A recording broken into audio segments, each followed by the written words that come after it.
Et donc, ce qu'on est en train d'essayer de mettre en place pour justement éviter cette approche séquentielle où en fait on vient juste faire évoluer à chaque demande un petit peu un produit puis un autre produit, c'est comment est-ce qu'on arrive à construire une plateforme finance servicielle, donc via API ou plutôt en mode, pardon pour l'anglicisme, event-driven, type Kafka, pour justement en fait fournir des services que les solutions digitales amont puissent intégrer afin de scaler beaucoup mieux.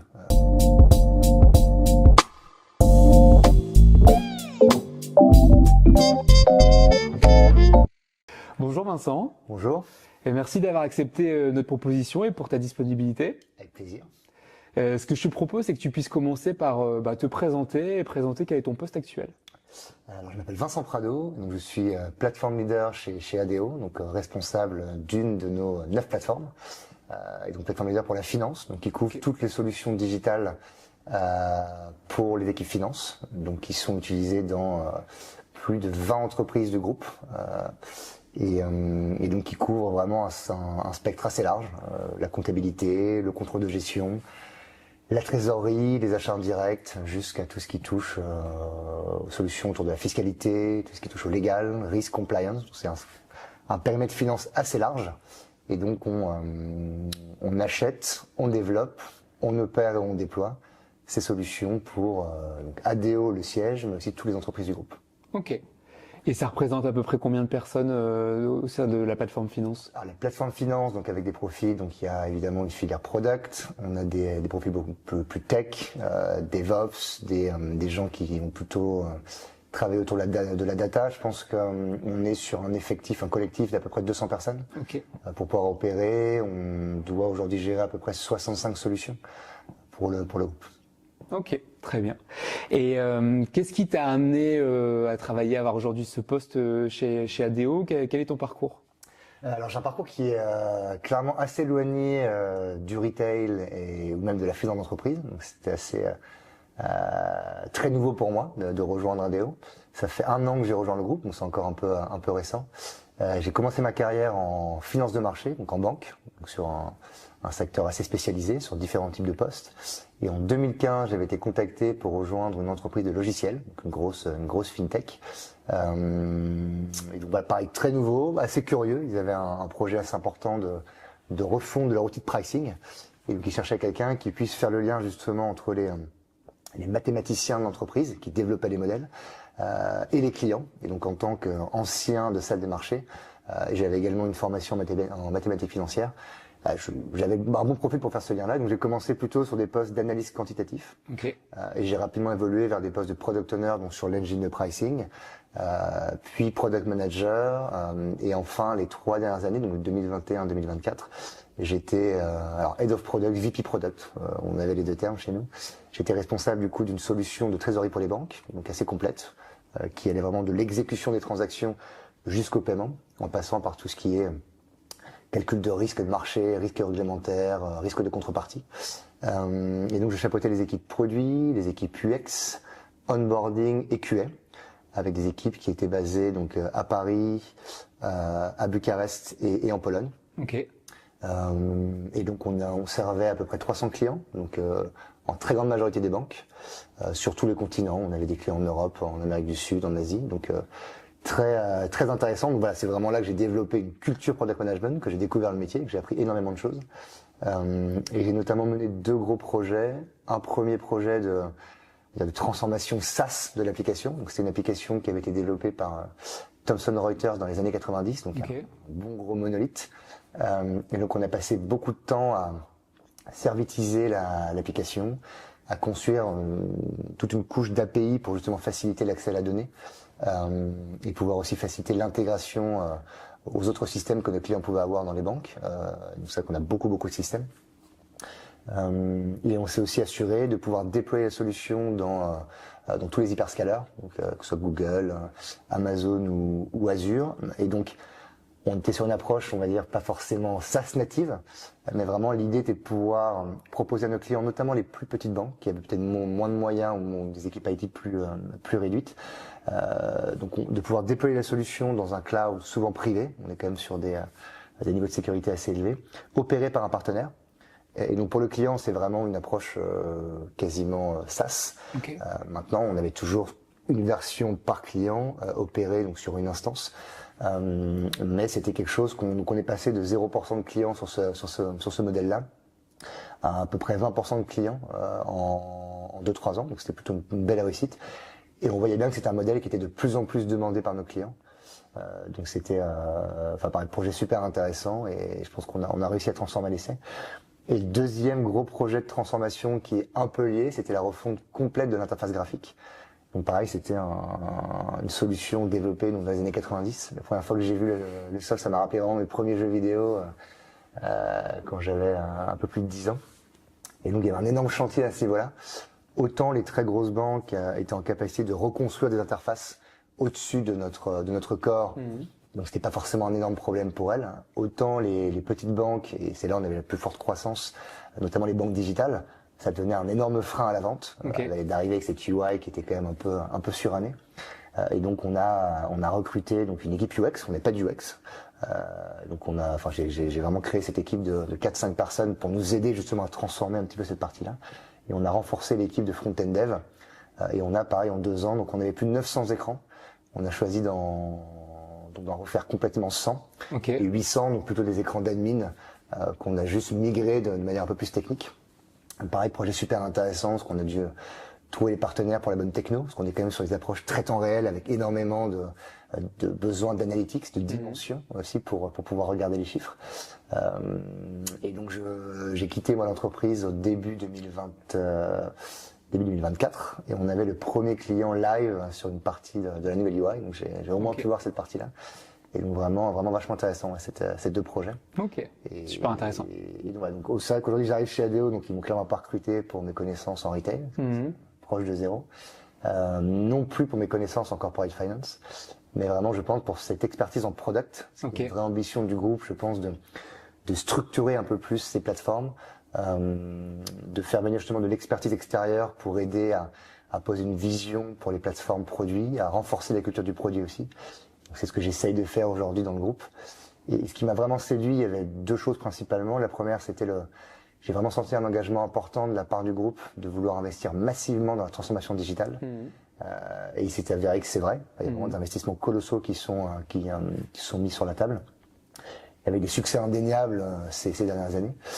Et de manière un peu plus égoïste, il y avait aussi le fait que pour moi ce poste soit rattaché au CFO du groupe, de pouvoir apprendre énormément de choses sur la façon dont fonctionne une direction financière. Et donc moi j'apprends beaucoup de choses, que ce soit en Comex Finance ou en Colide. Et donc j'apporte moi plutôt mon expertise sur le product, comment piloter une plateforme, poser, exécuter une vision. Et donc je trouve qu'on a aujourd'hui je suis un peu figure d'ovni dans le Colide Finance. J'ai pas forcément le même background que mes collègues, mais je pense que j'apporte aussi du coup un petit peu cette culture tech produit, et ce qui nous permet justement ensemble de construire un petit peu la finance de demain. Et s'assurer qu'on puisse soutenir la croissance du groupe et toutes les nouvelles initiatives qui émergent chez ADO en ce moment. Donc tu as un profil plutôt finance au départ et puis après tu as vraiment développé ton expertise produit au fur et à mesure de tes expériences et donc là c'est vraiment ce que tu t'apportes aujourd'hui au sein de ton poste. Exactement, et c'est vrai que moi j'ai vraiment un profil finance de marché qui est quand même assez différent de la finance d'entreprise, même si j'avais aussi une partie de ma formation qui était plutôt généraliste. Donc oui, aujourd'hui chez ADO c'est clairement mon expertise product qui est valorisée, en tout cas c'est ma valeur ajoutée pour le groupe. Par contre j'apprends énormément de choses sur la finance d'entreprise, donc ça permet aussi de compléter un petit peu mon spectre de connaissances sur la finance de manière globale. Et donc, tu me dis, tu es arrivé il y a à peu près 1 an dans le groupe ADO. ADO, comme tu le disais, c'est une entreprise qui investit beaucoup sur le digital, sur les produits, etc. Donc, qui est déjà bien structurée avec beaucoup de personnes qui travaillent sur le produit. Qu'est-ce qui t'a étonné? Quelles sont les spécificités d'un grand groupe comme ADO sur le product management? Alors déjà, effectivement, ce qui est très différent, ce qui a été très, très différent pour moi, c'est dans mon entreprise précédente, donc effectivement sur cette filière product, on construisait des solutions pour des clients. Donc on vendait des outils qu'on développait. Chez ADO, même dans tous les grands groupes, effectivement, on a des clients, mais qui sont des clients internes. Donc il y a un niveau d'exigence qui n'est pas le même, un rapport à la temporalité qui n'est pas le même. Il y a un travail qui est beaucoup moins axé sur le go-to-market, l'analyse du marché. Maintenant, les clients internes parfois peuvent être aussi plus exigeants que des clients externes. Donc moi, il a fallu vraiment que je change un petit peu aussi mon regard et la façon de gérer les relations avec ses clients internes. En sachant que chez ADO, il y a aussi toujours une recherche d'équilibre entre ce qu'on appelle le buy et le make. Donc des solutions qu'on va développer en interne, où là, effectivement, on retrouve un périmètre product assez proche de ce que moi j'ai pu connaître. À la différence, encore une fois, qu'on est sur des clients internes et pas externes, donc il n'y a pas forcément cette relation commerciale et toute la partie pré-vente à gérer. Et après, il y a des produits qu'on achète. Donc là, effectivement, on ne développe pas en tant que tel. Et donc là, le rôle du product est un peu différent. On est souvent déjà en capacité de pouvoir gérer plusieurs produits buy. Donc on est plutôt sur des problématiques d'accompagnement, de support, d'implémentation, d'intégration, que sur des problématiques de faire. Par définition, on achète la solution. Et donc c'est toujours pour nous trouver le bon équilibre entre le buy et le make. J'ai pas moi fait le constat qu'on avait fait le choix en finance de développer des solutions internes qui m'ont paru moi pas forcément adéquates. Donc on est en train peut-être de rediscuter, de rechallenger. Et à l'inverse, je pense qu'on a acheté des solutions sur lesquelles on pourrait pour le coup peut-être être plus sur du développement interne parce qu'on aurait une vraie spécificité. Okay. Et donc c'est assez intéressant pour moi de découvrir un petit peu cette nouvelle approche de faire du product. La culture du product est encore une fois doit gagner en maturité. Et c'est intéressant parce qu'il y a des choses que j'ai trouvées moi comme étant extrêmement bien faites chez ADO. Je pense dans la gestion du run, l'observabilité, la gestion de l'incident. J'ai vu chez ADO des choses qui étaient mieux réalisées que ce que j'ai pu connaître moi dans une entreprise très tech, une grosse fintech. Donc ça, j'étais très surpris. Et à l'inverse, dans la façon d'approcher, notamment la structuration d'une filière produit, en termes de process de product management, il y a plein de choses qui progressent, mais il y a encore du travail à faire. Et par contre, ce qui est très enthousiasmant, c'est qu'aujourd'hui, il y a plein de choses qui sont mises en place autour de la gestion de la demande, autour de la façon de mieux industrialiser l'onboarding aussi, autour de la redéfinition aussi des rôles, product tech. Donc, il y a plein de choses en mouvement et donc ça c'est assez intéressant d'y participer aussi, et notamment avec ma vision moi entreprise soft.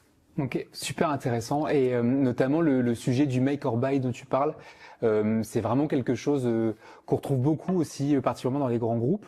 Est-ce que toi, tu as des astuces pour lesquelles des astuces qui te permettent de prendre des bonnes décisions sur est-ce qu'il faut acheter, est-ce qu'il faut faire soi-même? Alors, c'est une bonne question. Si j'avais des astuces parfaites, ce serait assez pratique.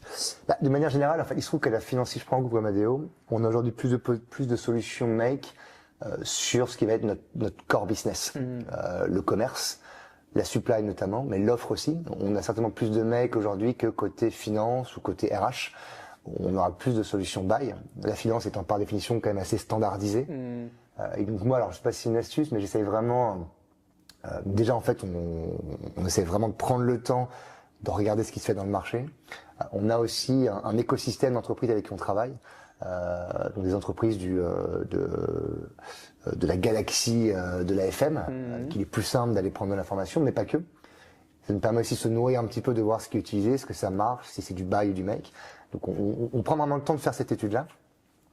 Et moi je considère que lorsqu'on a des solutions de marché en fait qui font le travail, je pars du principe en fait qu'on fera jamais mieux. Encore une fois, un éditeur de soft, il a par définition plusieurs clients, donc il sera certainement plus agile dans sa façon de coller à la réglementation, dans sa façon de coller aux nouvelles pratiques de marché. Et donc on essaye vraiment, nous, de se focaliser. Là, on a un vrai avantage à mettre en place une solution, notamment lorsque dans les process finance, on a des choses très spécifiques. Okay. Et donc chez ADO, je sais par exemple, on a certains process autour de l'interco, par exemple, qui sont très spécifiques au groupe, où là, on a fait plutôt du make. On a aussi une gestion aujourd'hui de nos tiers qui est assez spécifique. On a mis en place des solutions qui sont développées en interne. Okay. Et donc, c'est vraiment un petit peu l'équilibre qu'on essaie de trouver.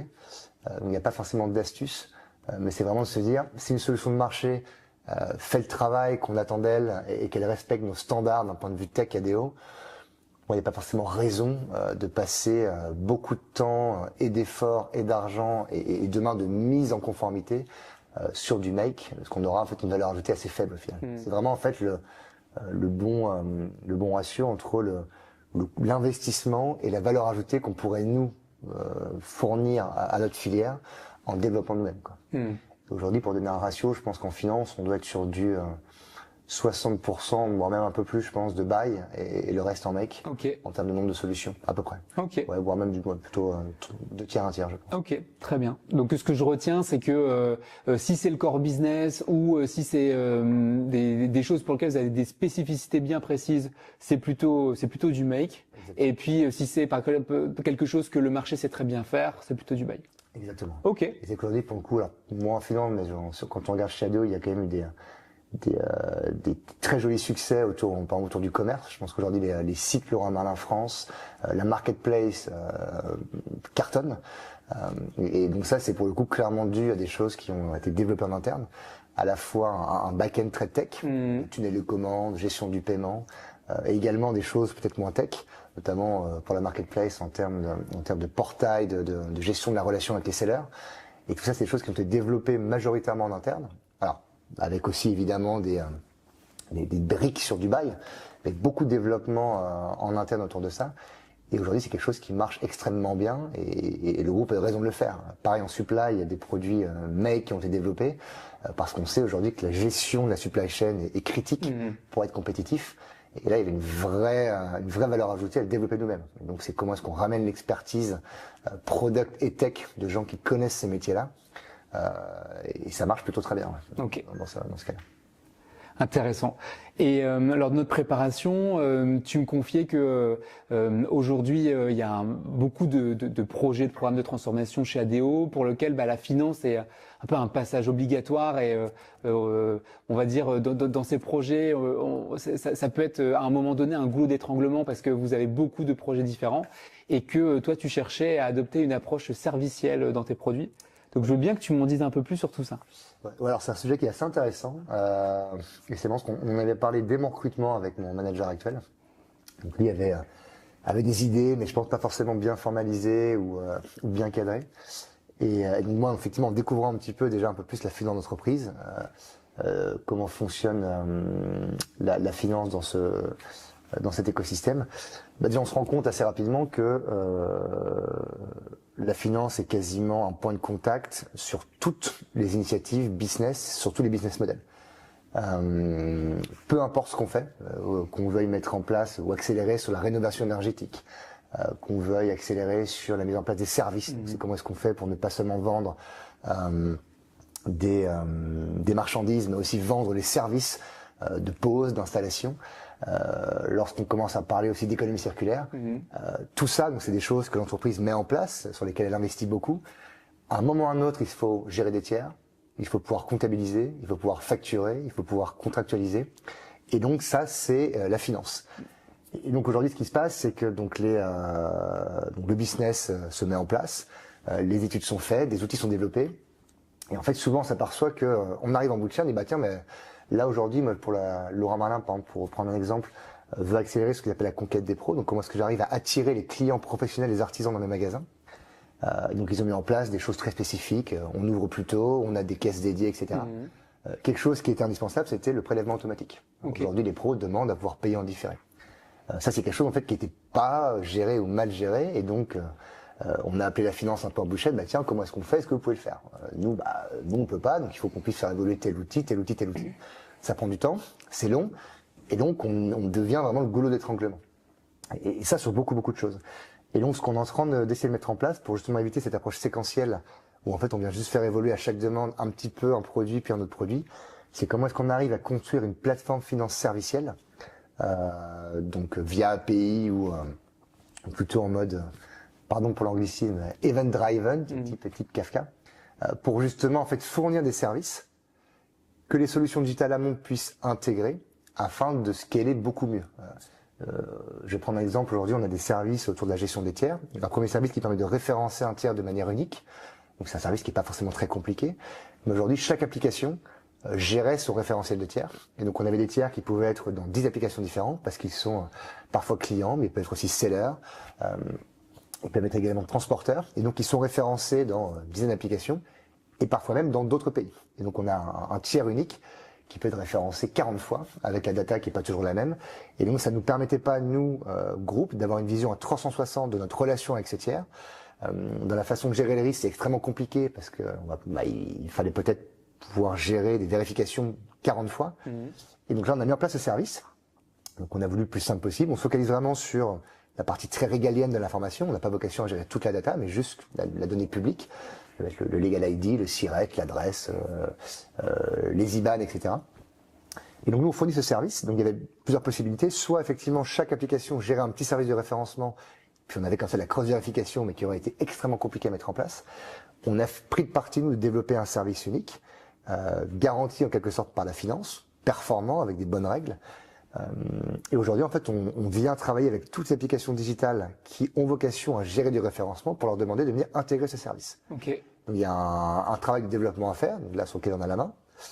La vraie complexité, elle est justement sur comment est-ce qu'on arrive à ce que ce service soit intégré dans ces solutions digitales. Donc là, on met en place des nouveaux programmes pour justement s'assurer d'identifier, de suivre le progrès d'intégration. Par contre, une fois que le service est intégré, c'est là où on scale beaucoup mieux, parce qu'en fait, dès que la solution est déployée dans nos entreprises, le service en question est activé. Et donc là, en fait, c'est ce qu'on appelle vraiment le fait de scaler. Donc, avec un effort incrémental minimal, on arrive du coup à venir toucher toutes nos entreprises, tous nos types de tiers. Et donc ça, c'est un exemple. On a un exemple similaire autour de la facturation. J'avais demandé aux équipes en arrivant de faire un petit peu l'état des lieux. On avait identifié, je crois, plus de 15 solutions qui généraient des factures. D'accord. Pareil, on s'est dit, en fait, notamment avec les programmes aujourd'hui de facturation électronique, comment est-ce qu'on arrive à avoir une solution, une API qui permet de générer une facture avec un data model donné. Et donc aujourd'hui, on travaille avec toutes les solutions amont pour qu'elles puissent migrer vers ce service unique afin d'avoir un service de facturation qui permet demain, lorsqu'il évoluera, de pouvoir en fait faire bénéficier cette évolution à toutes les solutions amont du groupe avec une approche standardisée, unifiée et harmonisée. Et donc cette approche servicielle, c'est vraiment quelque chose auquel moi je crois beaucoup pour justement nous permettre d'arrêter d'être un goulot d'étranglement pour tout ce qui se fait dans le groupe. Et on dit ça beaucoup, mais c'est vrai que c'est pas la finance qui va permettre de doubler le chiffre d'affaires d'ADO. Par contre, si la finance ne se transforme pas, on pourra pas le faire. Et c'est vraiment aujourd'hui ce qu'on essaye de mettre en place, c'est évidemment qu'on continue à développer, acheter, opérer des produits pour notre filière finance, pour les comptables, pour les contrôleurs de gestion, pour les équipes juridiques, pour les équipes fiscales, pour les équipes d'audit interne, etc. Mais c'est aussi comment est-ce qu'on arrive à transformer la finance digitale pour les applications de nos autres plateformes, autour du commerce, de la supply, de l'offre, de l'humain, de l'impact positif, etc., etc. Okay. C'est un de nos enjeux aujourd'hui principaux sur lequel on investit pour pouvoir vraiment se transformer et accompagner la croissance du groupe. Et donc tout ça pour vraiment favoriser la scalabilité et le fait que vous soyez un facilitateur de tous les projets, programmes de l'entreprise. Ouais. Et donc de cette façon-là, vous, votre travail, il doit aussi beaucoup se concentrer sur identifier quels sont les services qui vont être demandés pour les business models de demain, etc., pour pouvoir bien les développer. Et à partir de ce moment-là, la scalabilité sera facilitée par votre approche. Oui, c'est exactement l'idée. C'est évidemment, on a toute une palanquée de services qu'on peut imaginer. Donc, on a décidé de commencer petit, notamment par les services dont on sait qu'ils sont quasiment au cœur de la majorité de nos initiatives business. Donc, c'est la gestion des tiers, c'est des services aussi pour comptabiliser des événements métiers. Donc, on a développé une couche de services au-dessus de nos ERP pour justement recevoir des événements métiers, cacher un peu la logique finance et autour de la facturation. Donc on commence sur ces services-là qui sont vraiment partout. Et demain, on a également en tête, à plus long terme, des services autour du paiement, de la contractualisation. Moi, j'aimerais aussi beaucoup qu'on ait des services, alors ce que j'appelle des hubs. Donc aujourd'hui, on est plutôt sur des services type API qu'on va appeler un peu en one-off.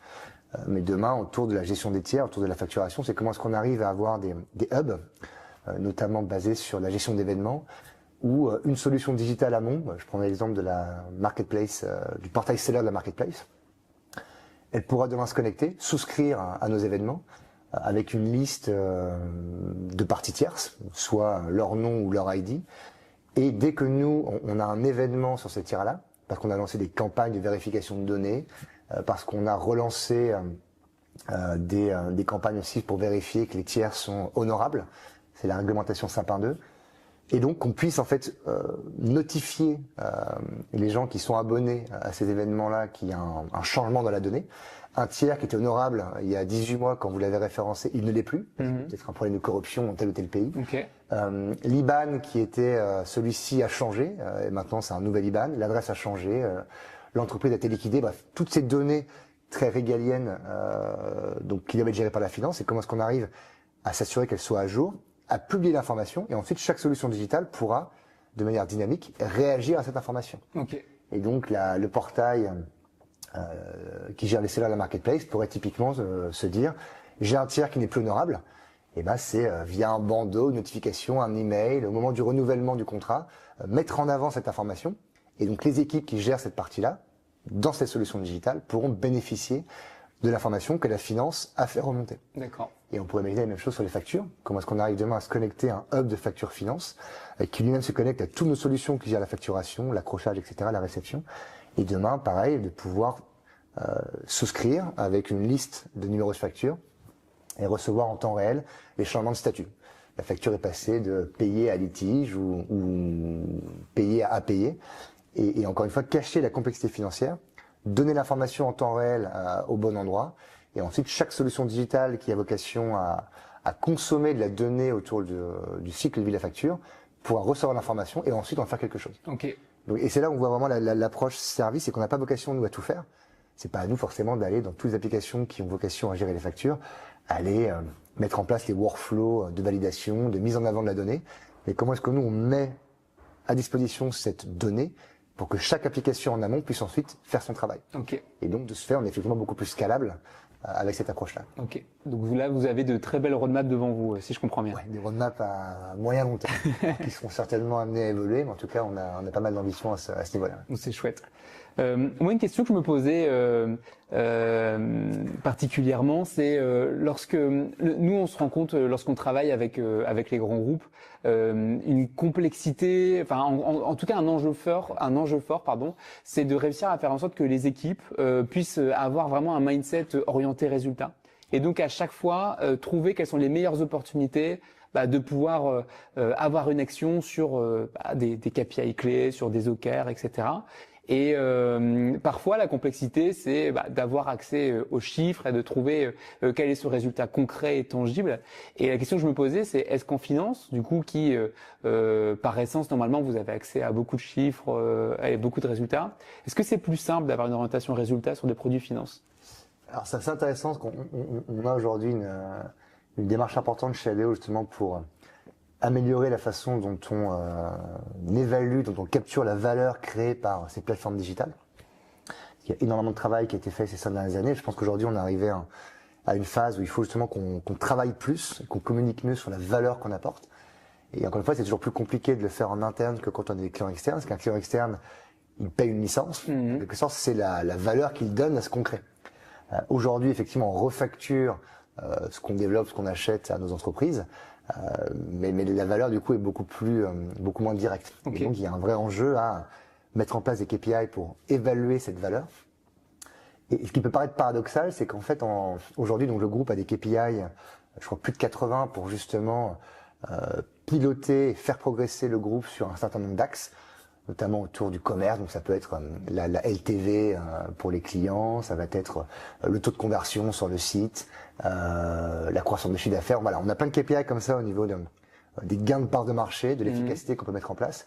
On a aussi des KPI au niveau de la supply, ça va être l'OTIF. Comment est-ce qu'on s'assure que la supply est beaucoup plus industrialisée? Comment est-ce qu'on s'assure que ce qu'on livre aux clients est livré en heure avec les bonnes marchandises au bon endroit? Également autour de l'offre, la gestion de la gamme, le taux de disponibilité, gestion du stock. Et donc le groupe a beaucoup d'ambition en fait sur des KPI vraiment très corps métier. Okay. Et bizarrement sur la finance, en fait, on en a moins. Okay. Donc on a nous-mêmes en finance des KPI, effectivement, pour mesurer notre efficacité.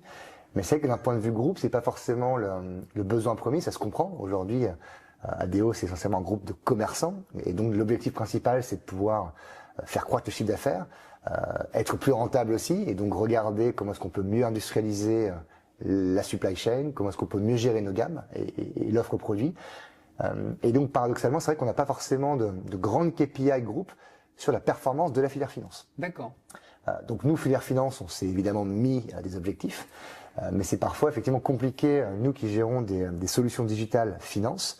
Donc on a mis en place des mesures, ça va être par exemple autour de la façon dont on est capable de gérer l'accrochage facture de manière automatisée. Comment est-ce qu'on va pouvoir optimiser les délais de paiement, pouvoir aussi gérer la clôture de nos comptes mensuels de manière automatisée. Comment est-ce qu'on va pouvoir optimiser les délais de paiement, pouvoir aussi gérer la clôture de nos comptes mensuels de manière automatisée. Comment est-ce qu'on va pouvoir optimiser les délais de paiement, pouvoir aussi gérer la clôture de nos comptes mensuels de manière automatisée. de plus en plus rapidement, par exemple. Donc, on a comme ça des KPI que nos solutions permettent d'améliorer. Mais c'est vrai que sur les KPI du groupe, la finance est plutôt un contributeur donc plutôt un contributeur indirect, un contributeur direct.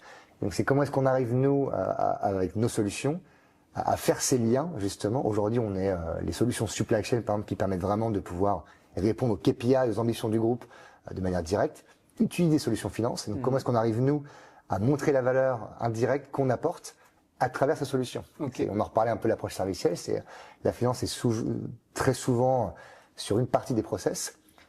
Et donc comment est-ce qu'on montre cette valeur de manière, on va dire, un peu plus diffuse, plus indirecte. Et c'est parfois assez peu évident. D'accord. Un vrai challenge aussi, voilà. Donc c'est un challenge, un enjeu pour vous aussi. Ouais. Donc là, on réfléchit beaucoup en ce moment sur ces problématiques. On a des KPI très finance.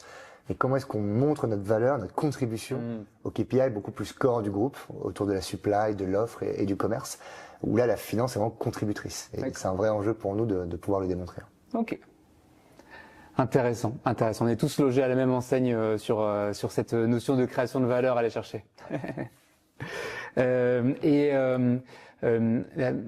des dernières questions que j'avais pour toi, c'est quelles sont les perspectives que tu as un peu, les grandes tendances que tu vois arriver, pour lesquelles tu sais que ça va impacter ton produit, pour lesquelles tu as envie d'investir, toi, sur ton rôle et sur ta plateforme dans les années à venir? Alors il y a évidemment l'approche servicielle, on a déjà bien discuté. Il y a évidemment l'IA. Alors c'est vrai qu'il y a énormément de bruit autour de l'IA, mais c'est vrai qu'il y a aussi une véritable ambition du groupe. On a des budgets dédiés aujourd'hui pour tester justement des cas d'usage IA, à la fois sur du make et sur du buy, avec aussi une ambition de pouvoir être un peu modèle agnostique. Donc c'est comment est-ce qu'on arrive nous à ADO à pouvoir avoir une sorte de wrapper qui va pouvoir en fait taper différents modèles chez les grandes entreprises qui aujourd'hui développent ces modèles. On se pose des questions sur la pertinence d'avoir un modèle des LLM spécifiques à ADO. Ça n'a pas encore été tranché. Mais plus que l'IA, évidemment, on a des choses qui se mettent en place. Moi, j'ai été assez frappé là, il y a quelques mois. Donc j'essaie vraiment, en tout cas, de me tenir au courant. Donc il y a des conférences, des lectures, etc. sur les cas d'usage. Et comme je connais pas encore parfaitement le métier de la finance corporate, c'est pour moi de comprendre concrètement où est-ce que ça a du sens d'investir et de creuser. Mais il y a quelque chose qui m'avait vraiment frappé, c'était justement donc l'IA agentique. Okay. Et notamment en fait une conférence, une personne qui présentait ça et qui m'a vraiment fait réfléchir sur comment est-ce que demain ça va révolutionner l'interfaçage entre les solutions. Aujourd'hui, les solutions communiquent essentiellement via API. Donc ça peut être des API REST, ça peut être des API event-driven, type Kafka. Mais donc c'est quand même des choses qui sont assez rigides, puisqu'on est sur des data models prédéfinis, donc c'est une sorte de contrat entre les applications. Et je suis convaincu demain qu'on va avoir de plus en plus d'agents. Donc chaque application aura un agent dédié, et donc les applications vont pouvoir en fait interagir, s'interfacer entre agents. Et donc de manière beaucoup plus souple, beaucoup plus fluide, typiquement en discutant en fait comme deux humains pourraient le faire. Tiens, j'ai besoin de telle ou telle donnée, est-ce que tu peux me la donner? J'ai besoin de générer telle ou telle action, est-ce que tu peux la performer dans ton système? Et donc les systèmes vont pouvoir discuter entre eux de manière beaucoup plus souple.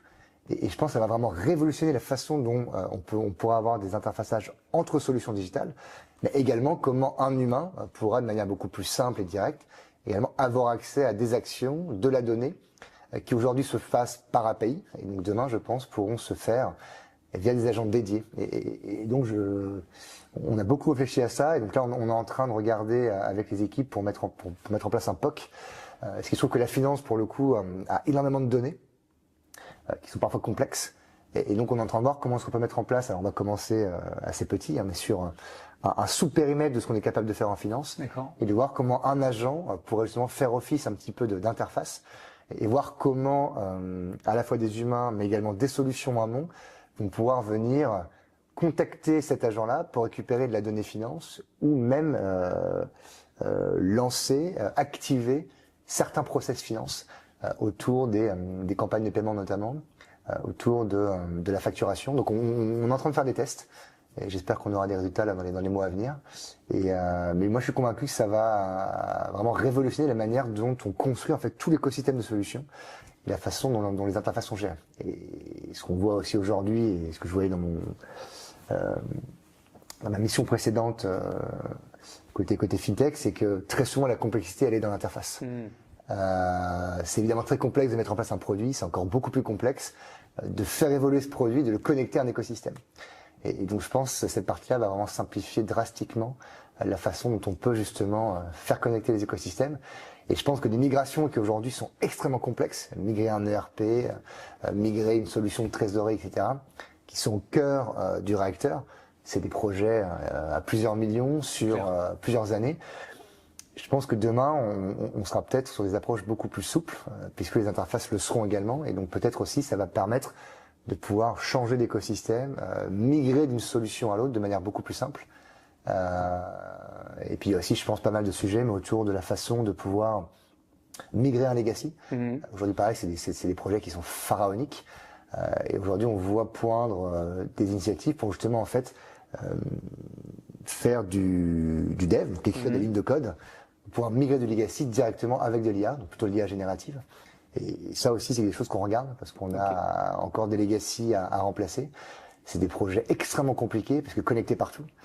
Et donc, comment est-ce que demain on arrive justement à venir utiliser l'IA générative pour migrer une partie du code de nos legacy vers des solutions cibles. Ok. Donc c'est voilà deux grandes tendances IA. En plus évidemment de tout ce qu'on peut faire autour des chatbots pour les clients, support, etc. Mais voilà, les agents pour l'interface et la partie développement pour la migration de legacy, je trouve ça vachement intéressant. Et je pense qu'en tout cas, on a plein de choses à faire à ce niveau-là. Ok. Bah, merci pour ce partage et c'est vrai que moi c'est une conviction que je partage aussi sur le fait que voilà les agents vont beaucoup aussi changer la façon dont on interagit en fait avec nos systèmes et sur les interfaces, etc. Et aussi je pense à rendre accessible des sujets comme la finance et ce type de données, les rendre beaucoup plus accessibles que effectivement je pense que c'est un enjeu important pour toi. Exactement. Merci beaucoup pour tous tes partages et voilà, j'espère que ce sujet il vous aura beaucoup apporté autant que nous parce que c'était vraiment très intéressant. Et à bientôt. Merci beaucoup et à très bientôt.